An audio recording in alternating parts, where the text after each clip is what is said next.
Mas vamos lá, abra a tua Bíblia, por favor. Efésios capítulo 1, versículo 3.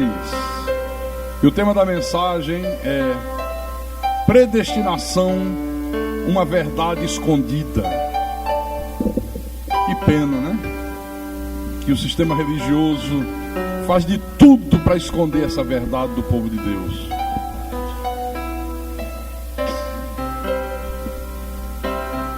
Todos encontraram aí Efésios capítulo 1, versículo 3.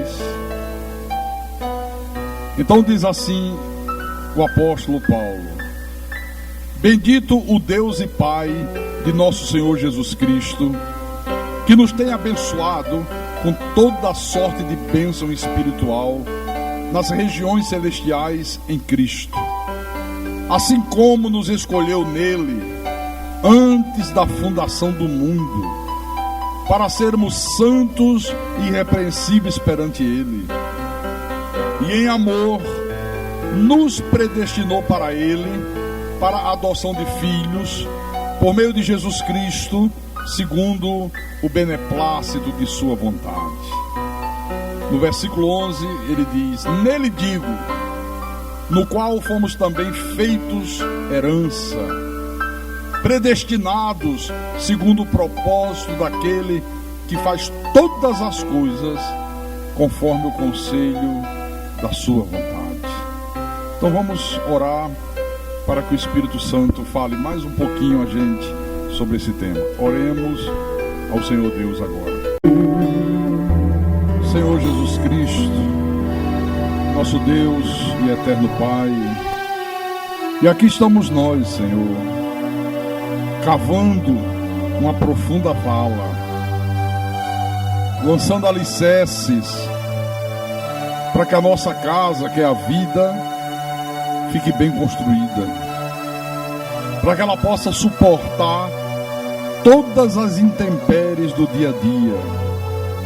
Quando vierem os problemas, quando surgirem dificuldades, quando sobrevierem lutas, aflições, nada disso vai nos derrubar, porque a casa estará tão bem construída que ela resiste a tudo.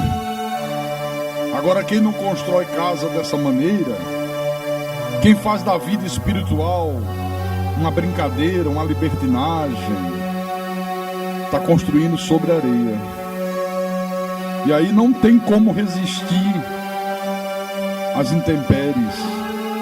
Na hora que sobrevêm problemas, os problemas prevalecem. Na hora das aflições, a pessoa naufraga. Na hora das lutas, ela corre. Ela é vencida pelas lutas. E aí o Senhor disse: a casa cai e é grande a sua ruína. Nós não queremos ruínas para a nossa vida. Nós não queremos ruínas para o nosso casamento, para a nossa família, para a nossa vida profissional, financeira, sentimental. Não, nós queremos bem-aventurança, felicidade, alegria, sucesso, prosperidade. Então fala-nos nessa noite, fala aos teus eleitos, teus pequeninos, as ovelhas do teu rebanho, ao povo que o Senhor predestinou em amor, aqueles que o Senhor escolheu desde antes da fundação do mundo. Usa-me como teu pastor, como teu servo.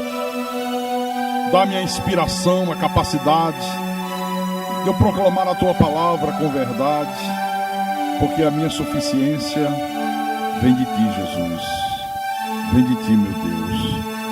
E que tudo seja para a tua honra, para a tua glória e para o teu louvor. Eu te peço em nome de Jesus, em nome do Senhor, e todos que creem digam amém, amém e amém.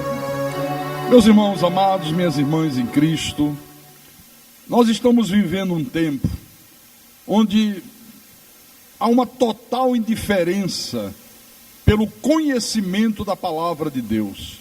Nunca se viu tanta indiferença pelo conhecimento como nos dias que nós estamos vivendo. A turma quer saber de jejum, vigília, corrente, culto para quebrar maldição, demônio que entra, demônio que sai, joguinhos espirituais, mas sede da verdade ninguém tem. É terrível esses tempos. E para a coisa ficar pior ainda, os inimigos de Deus, eles estão aí por toda parte e eles fazem de tudo para sepultar a verdade que as Escrituras Sagradas se nos apresentam. Fazem de tudo. Por isso que eu botei como tema dessa mensagem, predestinação, uma verdade escondida, uma verdade sepultada pelo sistema religioso. E o resultado disso é que nós vemos aí a maioria do sistema religioso sendo dirigido pelas doutrinas dos homens, pelas tradições religiosas, pelos ensinos de demônios, pelo paganismo, pelo misticismo. Então há, na verdade, uma carência profunda dessas verdades eternas da palavra de Deus. Há uma carência muito grande.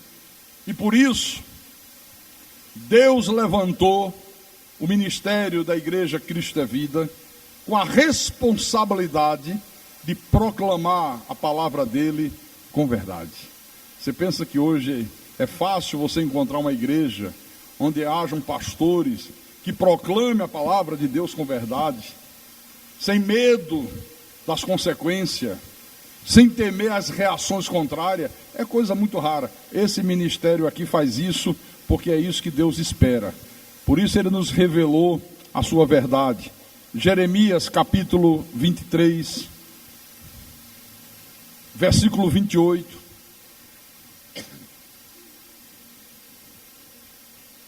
Olha o que Deus fala aqui.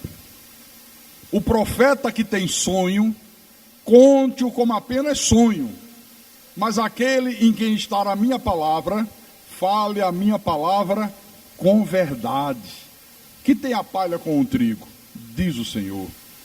Você vê, o profeta que tem apenas sonho, o profeta começa a ter devaneios, aí vai criando teorias, começa com os achismos, eu acho que é assim, eu acho que é assado, eu penso que é dessa maneira, eu penso que é daquela forma, e aí começa a passar para o povo de Deus esses achismos, como sendo a verdade da palavra, sem sê-la. Olha só, versículo 13. Versículo 13 desse mesmo capítulo de Jeremias 23. Nos profetas de Samaria, isso é Deus falando, bem vi eu loucura, profetizavam da parte de Baal, da parte do diabo, e faziam errar o meu povo Israel. Mas nos profetas de Jerusalém vejo coisa horrenda, cometem adultérios, andam com falsidade, fortalece a mão dos malfeitores, para que não se convertam cada um da sua maldade. Todos eles se tornaram para mim como Sodoma, e os moradores de Jerusalém como Gomorra. Aí no versículo 16, assim diz o Senhor dos Exércitos, não deis ouvidos às palavras dos profetas, que entre vós profetizam e vos enche de vãs esperança. Falam as visões do seu coração, não o que vem da boca do Senhor. Olha, eles estão aí por toda parte, como Deus diz aqui, fazendo o povo de Deus errar, enchendo o povo de Deus de vãs esperança. Falam as visões do seu coração, não aquilo que vem da boca do Senhor. Está aqui, ó. Está na minha Bíblia, está na tua Bíblia também. Fazem errar o meu povo. Então, irmãos, predestinação é uma verdade que o Cristo ressuscitado revelou a Paulo, e essa verdade acabou se constituindo na coluna vertebral do Evangelho e da fé cristã.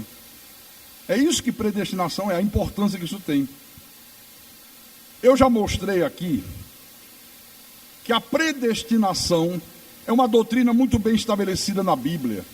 De Gênesis a Apocalipse, nós não podemos ignorar uma verdade dessa aqui, porque se a Bíblia é a palavra de Deus, como nós cremos que é, e se Deus mesmo fala de predestinação tantas e tantas vezes, como é que nós podemos dizer que predestinação é uma heresia?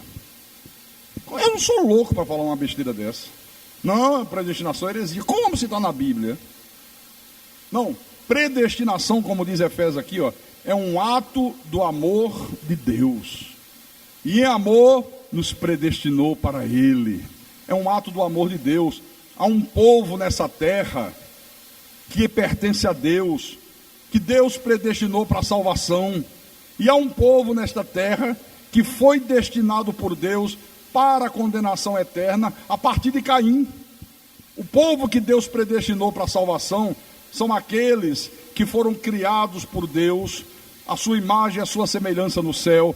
Deus primeiro criou os nossos espíritos, depois Deus os revestiu de carne, para que eles pudessem dominar sobre o mundo que Deus havia criado. O pecado de Adão os matou, mas aí Deus vem de lá, soberanamente, e lhes dá vida outra vez. Aleluia! Essa é a verdade aqui da Bíblia. O povo que Deus destinou para a condenação eterna é aquela uma terça parte dos anjos que acompanhou Lúcifer quando o anjo rebelde fez aquela rebelião contra Deus nos céus, e que aprove a Deus que a partir do episódio do Jardim do Éden, que eles também assumissem um corpo de carne semelhante ao nosso. E o primeiro filho do diabo a assumir um corpo de carne, quem foi? O primeiro, Caim. Então é um povo que foi destinado para perdição. Lá em 1 de Pedro, capítulo 2, versículo 8,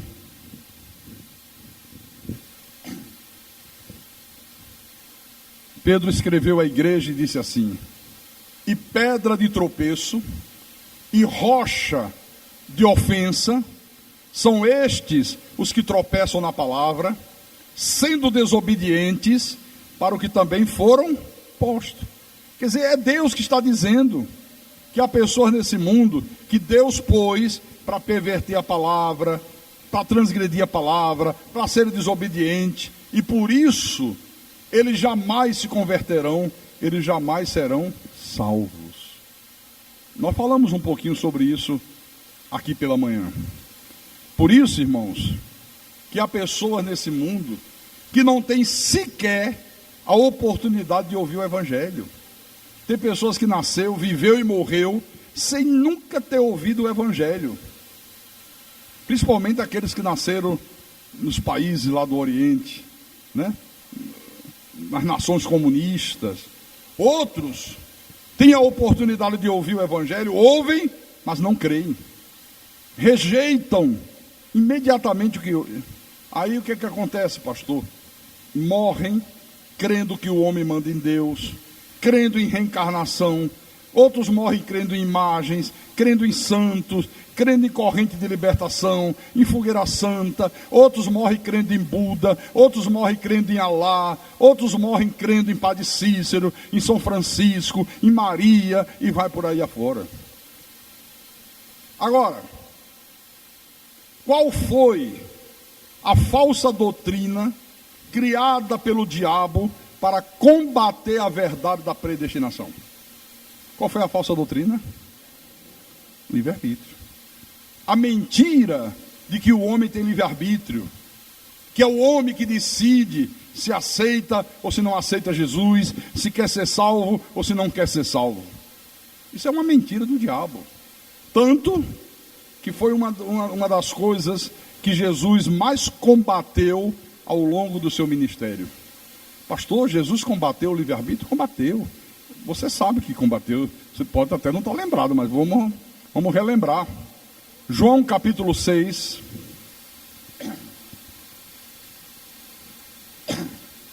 João capítulo 6, versículo 37.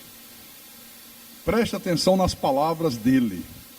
Jesus disse assim: todo aquele que o Pai me dá, esse virá a mim, e o que vem a mim, de modo nenhum o lançarei fora.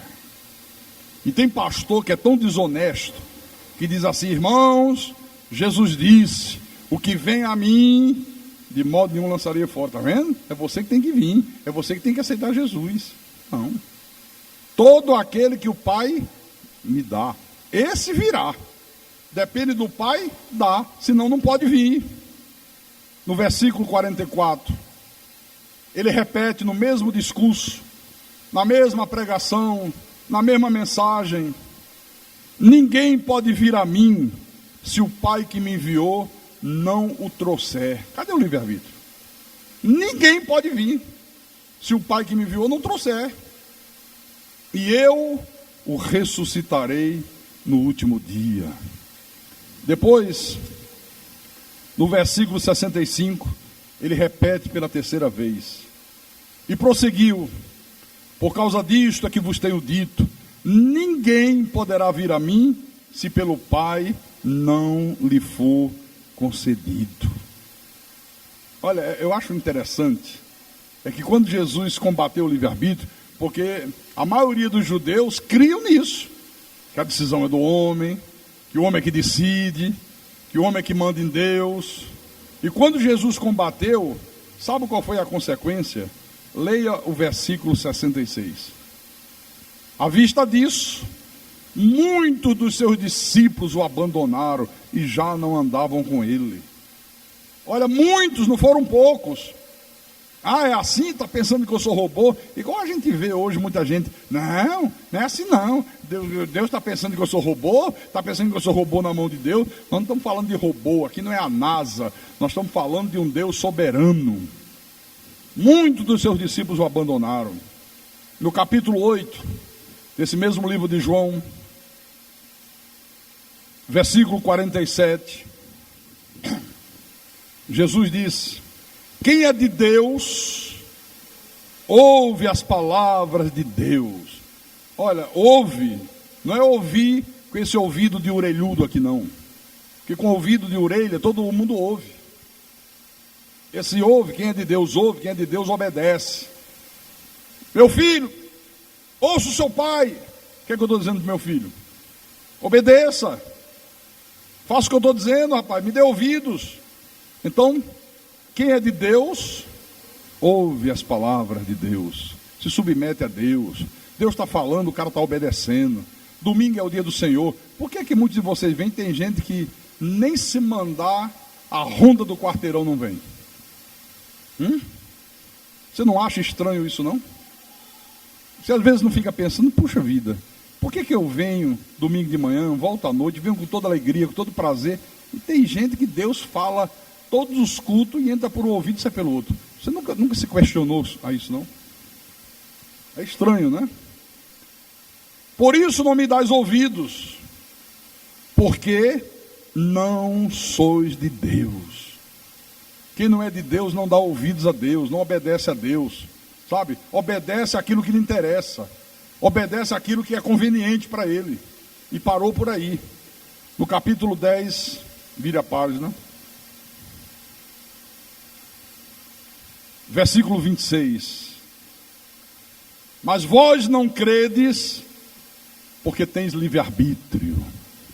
Essa bobagem que eles ensinam aí fora. Não, vocês não creem, Jesus disse, porque vocês não são das minhas ovelhas. Vocês são cabritos do outro. Vocês são cabritos do diabo. Por isso que vocês não creem. As minhas ovelhas, elas ouvem a minha voz. Eu as conheço e elas me seguem. Segue ou não segue? Segue. Segue. Eu lhes dou a vida eterna, jamais perecerão, e ninguém as arrebatará das minhas mãos. Ninguém pode te arrebatar das mãos de Jesus. Ele já te deu vida eterna. Uma vez salvo, salvo para sempre. Aí vem aquelas pessoas incautas que ouvem essas verdades e ficam com dúvida, e aí diz assim: pastor, então se é assim como a Bíblia está mostrando, se existem pessoas que já estão predestinadas para a salvação, por que nós temos que evangelizar? Não já está predestinado? Para que evangelizar? Não, irmãos. A evangelização tem que ser feita por mim, por você, por todos nós. Por quê? Porque ela foi o método que Deus determinou, pelo qual todos os seus filhos seriam salvos. A ovelha está lá perdida, o que Deus predestinou está lá morto em delitos e pecado. Aí quando ele ouve a palavra, ele crê e Deus lhe imputa a vida outra vez. E por isso tem que evangelizar. Porque tem uns engraçadinhos, não precisa mais evangelizar. Então está tudo garantido, para que evangelizar? Não, agora é que precisa mesmo. O problema é que as pessoas não entendem que por causa do pecado de Adão, todos os filhos de Deus, predestinados para a salvação, já nascem nesse mundo mortos em delitos e pecados. As pessoas não entendem isso. Elas não compreendem isso. Mas aqui compreendo que aqui a gente ensina. Em Romanos capítulo 5, versículo 12. Portanto, assim como por um só homem entrou o pecado no mundo, e pelo pecado a morte, assim também a morte passou a todos os homens, porque todos pecaram. Aí eu pergunto, quem são esses todos os homens para os quais a morte passou? Será que são todos os seres humanos da terra? Não. Todos os homens que Deus predestinou para a salvação. Mais adiante, Paulo repete essa mesma afirmativa no versículo 19. Porque, como pela desobediência de um só homem, muitos se tornaram pecadores, assim também, por meio da obediência de um só, Jesus, muitos se tornarão justos. Pastor, mas Paulo diz no versículo 12, todos se tornaram, agora ele diz, muitos se tornaram, finalmente, todos ou muitos. Irmãos, é que aqueles que Deus predestinou para a salvação, ora a Bíblia chama de todos, ora a Bíblia chama de muitos. Quando Paulo disse a morte passou a todos os homens, é como se ele estivesse olhando para todos que Deus predestinou. Ora, passou a todos. Quando ele diz muitos se tornaram, é como se ele visse todo mundo, e no meio desse mundo, os que Deus predestinou disseram, puxa vida, muitos se tornaram pecadores, porque os outros já eram. A descendência da serpente, aqueles que a Bíblia chama de joio, de vasos de ira, vasos de desonra, cabritos, filho do diabo, a planta que o pai não plantou. Agora é preciso que você saiba qual é a condição de um predestinado enquanto ele está morto nos seus delitos e pecados. Qual é a condição, pastor? É só você voltar para o capítulo 3 de Romanos. Todos que Deus predestinou, enquanto Deus não chama, enquanto ele está morto de delito e pecado, ele está assim, ó. Capítulo 3, versículo 10.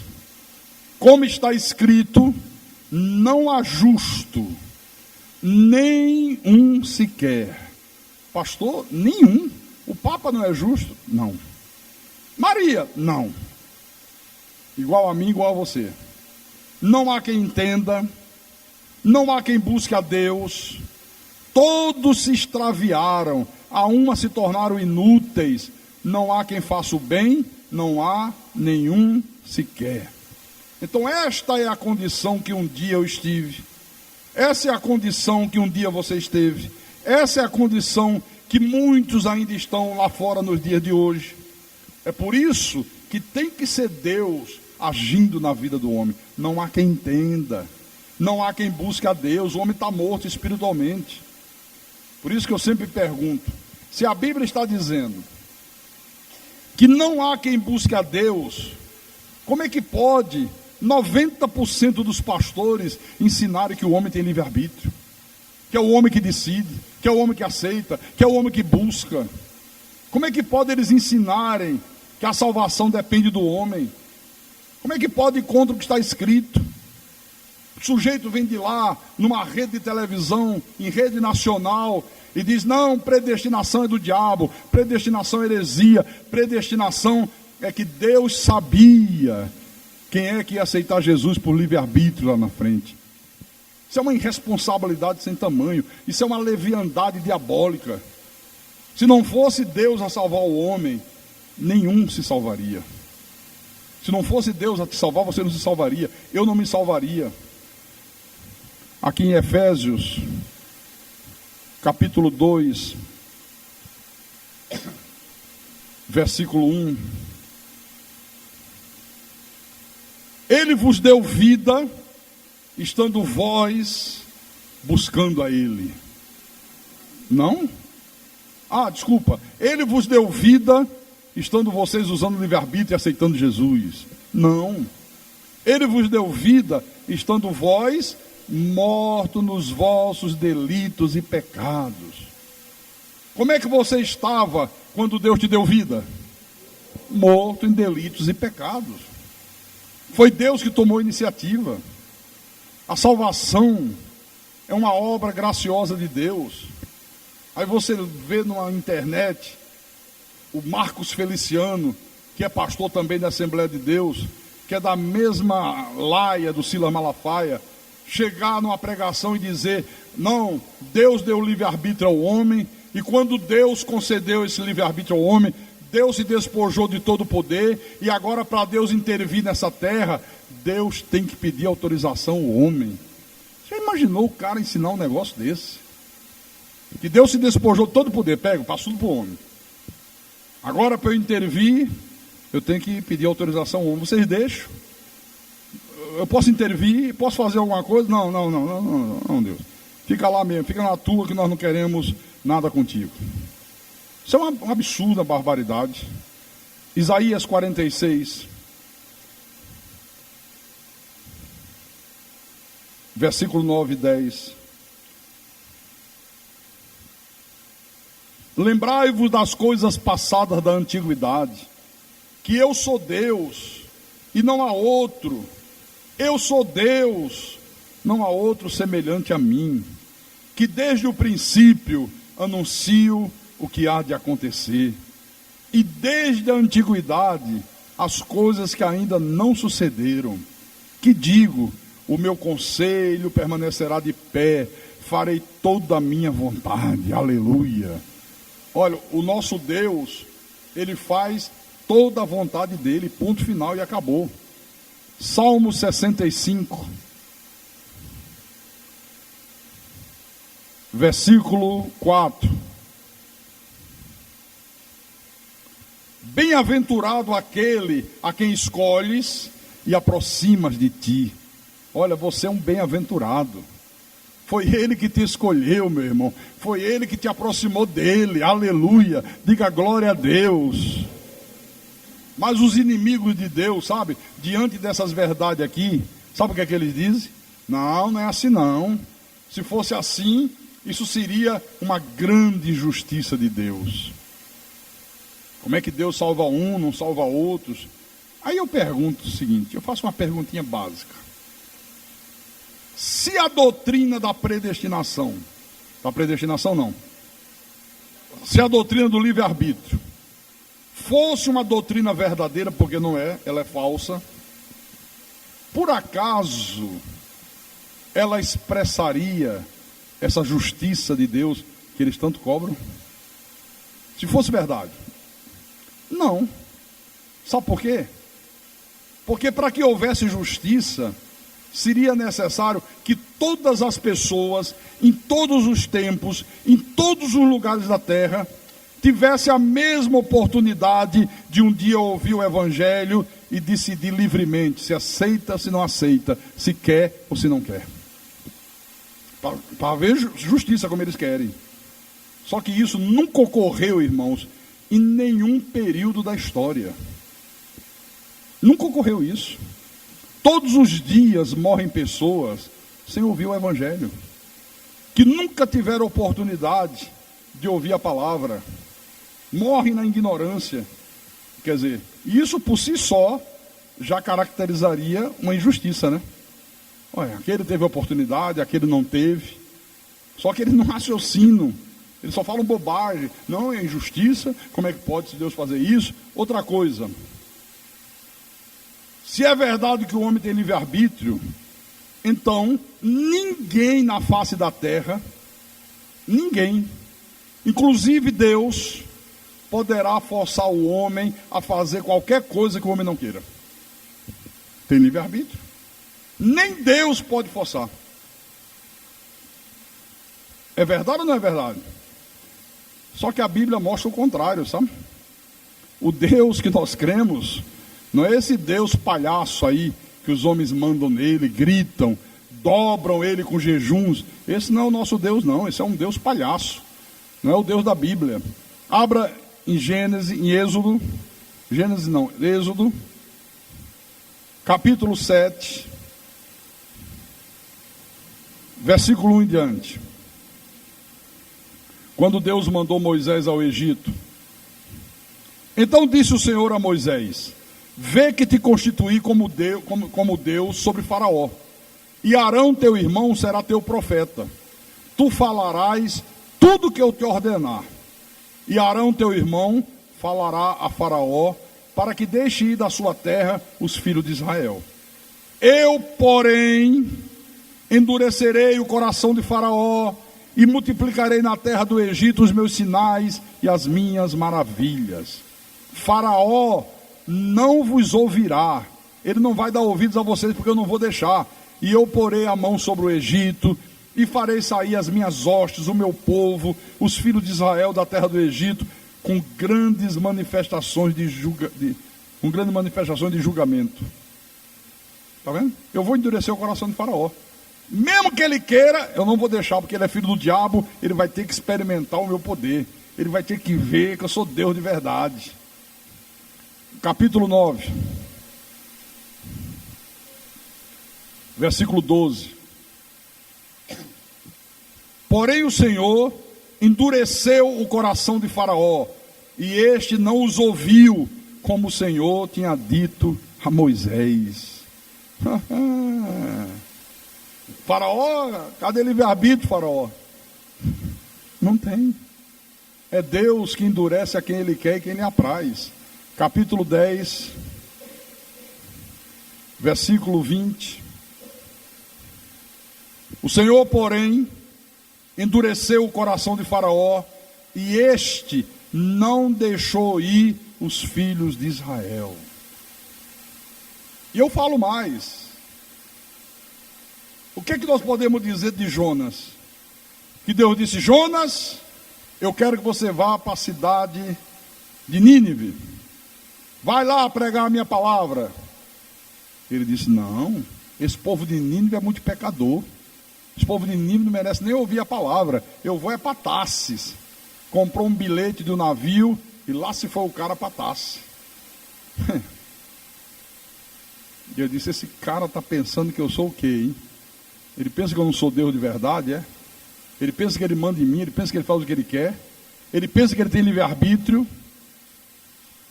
Lá para as tantas, Deus faz vir uma grande tempestade, o navio começa a querer afundar, o pessoal começa a ficar apavorado. Olha, tem alguém aqui com a gente que está errado com esse Deus, isso é coisa de Deus, quem será o culpado? Lançaram a sorte caiu sobre Jonas.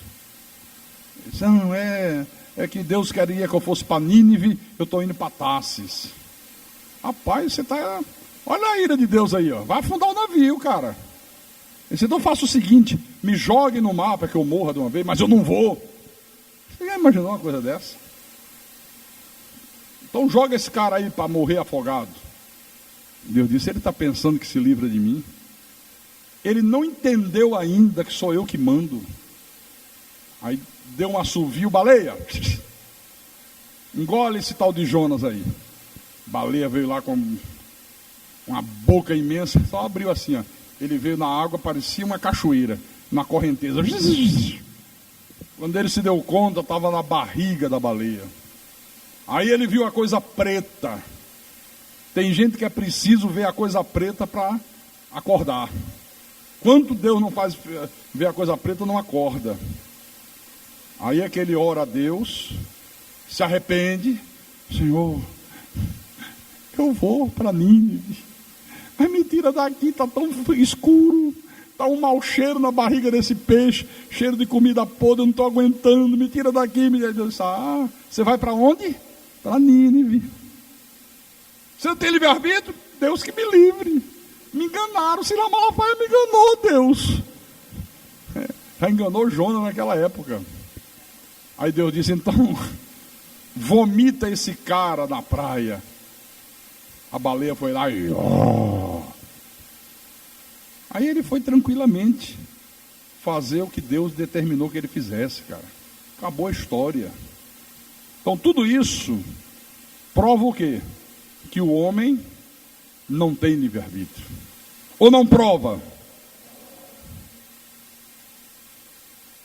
Há muitos anos atrás, logo quando nós começamos a pregar o Evangelho da Graça de Deus, quando veio a revelação da graça de Deus, eu fazia um programa de rádio em Recife, na rádio evangélica, só de igreja evangélica. Então a turma caía de pau em cima de mim, sabe? Eu era visto como o herege, o anticristo, o Satanás em pessoa, que quando eles ouviam as minhas pregações, eles ficavam enlouquecidos. E um dia eu estava na nossa igreja lá de Recife, e aí chegou um grupo de pastores da Assembleia de Deus. A sede da Assembleia de Deus é bem pertinho da nossa igreja lá.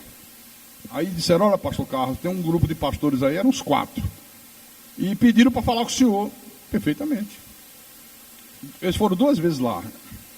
Dessa vez, esse grupo que veio disse assim: pastor, mandei eles entrar no gabinete, mandei sentar, mandei trazer mais cadeiras, sentaram os 4 na minha frente. Nós ouvimos o senhor ontem à noite no rádio, dizendo que o homem não tem livre-arbítrio, que a chamada de Deus é irresistível, que o homem não pode resistir à chamada de Deus, e nós viemos aqui para provar para o senhor que o senhor está errado. Desse jeito assim, direto. Eu digo: é mesmo? À vontade, pode provar. Aí eles disseram: o senhor pode abrir a sua Bíblia em Atos dos Apóstolos, capítulo 7, versículo 51. Eu digo: posso, claro, sou um homem educado. É só Atos 7, se quiser eu abro na Bíblia toda. Não, Atos capítulo 7, versículo 51. E eu, com toda a paciência do mundo, abri.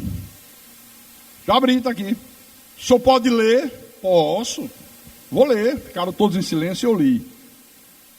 Homens de dura cerviz, incircuncisos de coração e de ouvido, vós sempre resisti ao Espírito Santo, assim como fizeram vossos pais, também vós os fazeis. Aí eles disseram: o senhor está vendo aí, pastor? Está aí a prova. Os homens podem resistir ao Espírito Santo, mesmo que o Espírito Santo queira salvá-los, eles podem renegar a salvação de Deus. Você vê, eles separam um texto do contexto e fazem de tudo para que o texto diga algo que nunca foi intenção do autor dizer. Mas eles fazem isso. Vamos entender isso aqui. Vamos ver o contexto que está acontecendo aqui. Capítulo 6, começa no capítulo 6. Versículo 8 em diante.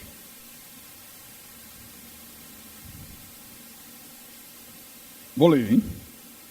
Estevão, cheio de graça e poder, fazia prodígios e grandes sinais entre o povo.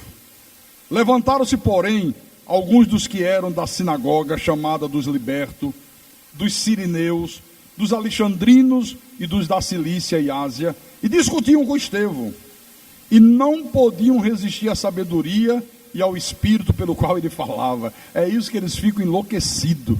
Quando eles vêm falar com a gente, sabe, eles não conseguem resistir à sabedoria que nós temos dada da parte de Deus. Ficam loucos. Então, olha o que eles fizeram. Subornaram homens que dissessem: temos ouvido este homem proferir blasfêmias contra Moisés e contra Deus.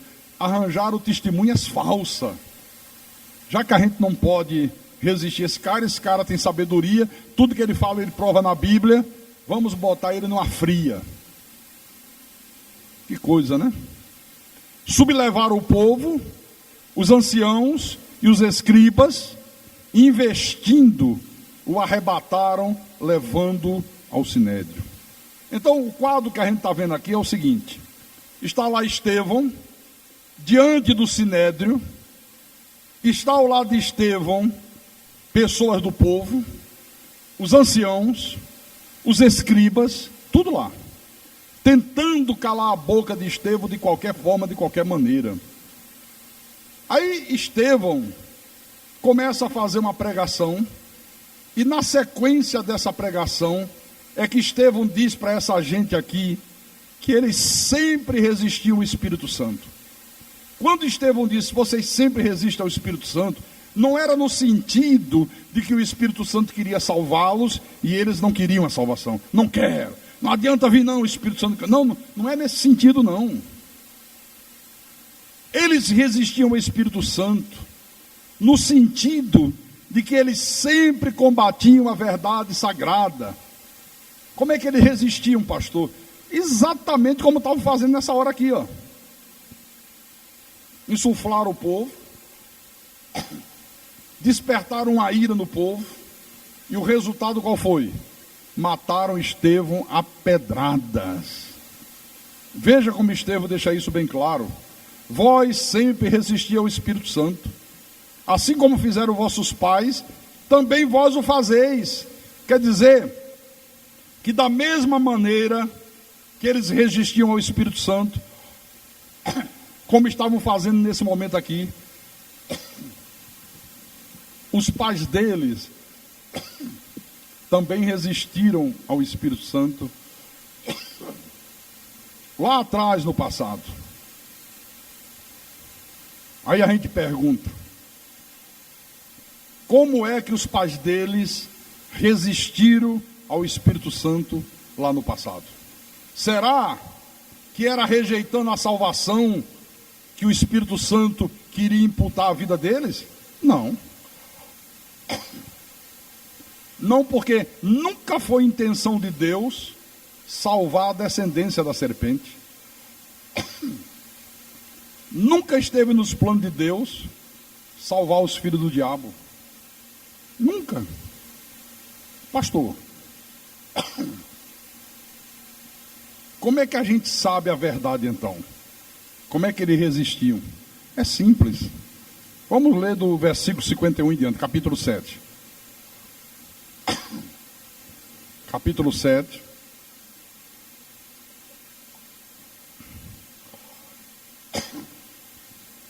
Versículo 51 em diante. Homens de dura cerviz, incircuncisos de coração e de ouvidos, vós sempre resisti ao Espírito Santo, assim como fizeram vossos pais, também vós o fazeis. Agora, Estevão vai dizer como é que os pais dele resistiam no passado. Qual dos profetas vossos pais não perseguiram?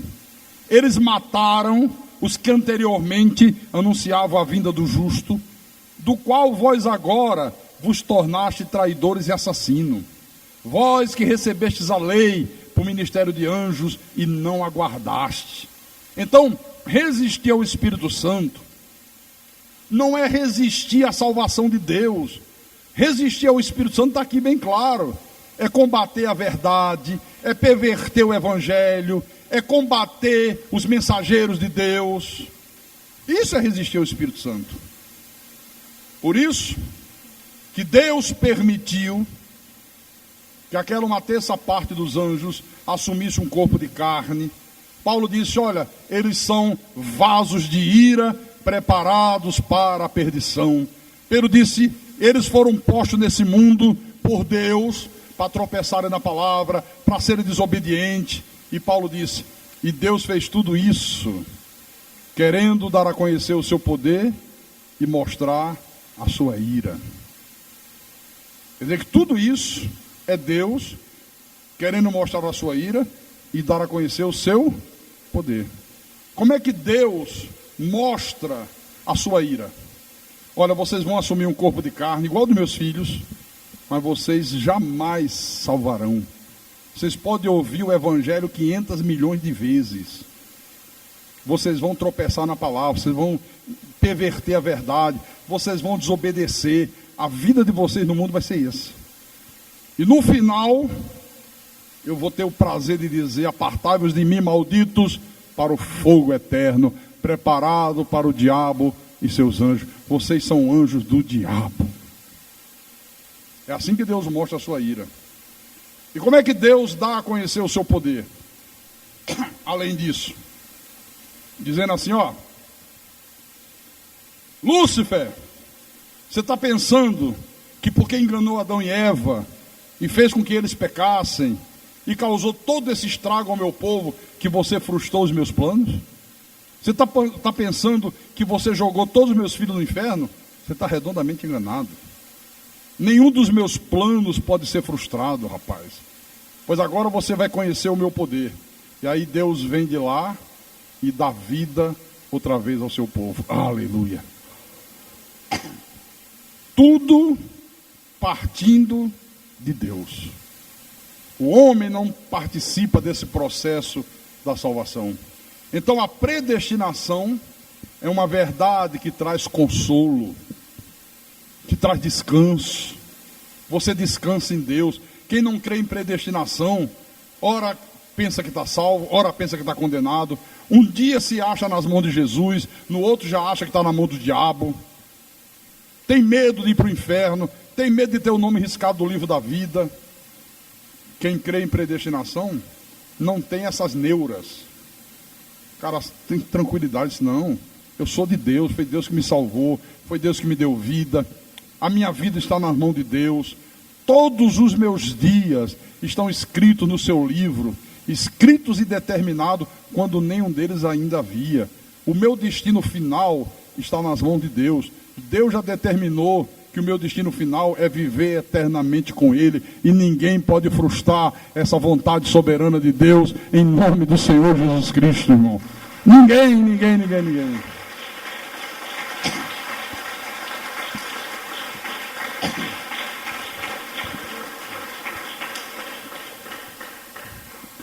Se você, por um motivo justo, não pôde estar aqui de manhã, não deixe de adquirir o CD ou o DVD com a pregação de hoje de manhã. Não deixe. Porque isso é um tema que nós temos que estar sempre com ele bem fresquinho na nossa mente. Porque todo o sistema religioso combate isso. Diz que é do diabo, diz que é heresia, e a gente precisa estar bem afiado, para quando eles vierem, como foram para cima de Estevão, ter que dizer, nós não podemos resistir a esse povo. Eles têm uma sabedoria que a gente não tem. Eles pegam a Bíblia e pá, para lá, para cá, e eles têm que botar o rabinho entre as pernas e sair de fininho. Amém? Entenderam, irmãos? Então fala para o teu irmão que está aí do teu lado. O Senhor te predestinou em amor. Diga para ele. O Senhor te predestinou em amor. Diga, foi Ele que te escolheu e te aproximou dele. Aleluia. Foi Deus. E quem tem ouvidos para ouvir, que ouça o que o Espírito falou à igreja nessa noite.